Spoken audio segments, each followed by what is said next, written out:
Hi, I'm Teacher Melai, and let's talk about using counts and rates. So, as I mentioned in all other previous videos, one of the function of epidemiologists rather is its basic task in public health, and that is counting.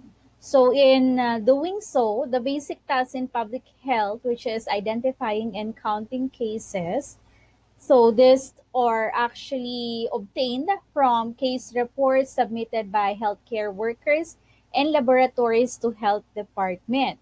This count or frequency can actually determine extent and patterns of disease occurrence by it can be by time, place, and also it can indicate clusters of outbreaks of diseases or disease in the community. It is also helpful in health planning. So, for example, for instance, like what is happening right now, the pandemic or the coronavirus or COVID 19. So, in identifying for the count in a particular, for example, vicinity or place, so the authorities, health workers, health authorities can identify if the quarantine rooms are enough, and also for the swab tests and all other things that they need to prepare for the possible PUM or PUI, and for even for positive cases. So it can actually help now identify for the number of cases or infection control isolation units, or even for the doses of vaccine. But right now, of course, we do not have yet a vaccine for COVID-19.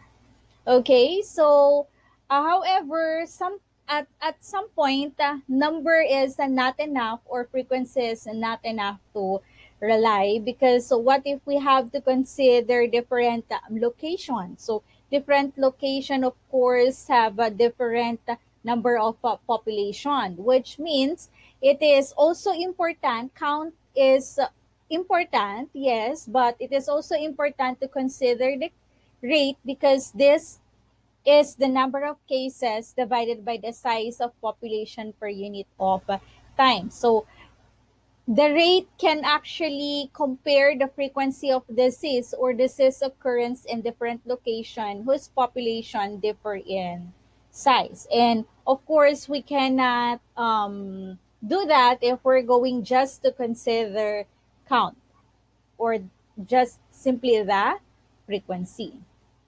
And then, aside from that, what are other things that the rate can do? It can actually identify the increased risk or the high risk group. So it can further now assess and targeted for special intervention. So with this, they will be able to identify the high risk group, and they can further assess it for them to prepare for the special intervention for that particular high risk group. So, high risk groups can also be studied to identify risk factors that cause them to have increased risk of disease. However, not all, of course, risk factors can be modifiable or cannot be controlled, such as age, family history, and all other profile variables, for instance. However, other risk factors variables such as smoking and unsafe sexual practices can be, of course, modifiable.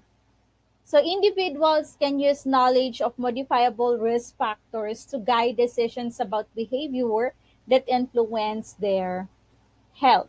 So this is what our number or count and rate can do. So this is my reference. It is actually obtained in the book entitled Principles of Epidemiology in Public Health Practices, third edition, and it's in page 30. It's updated in May 2012.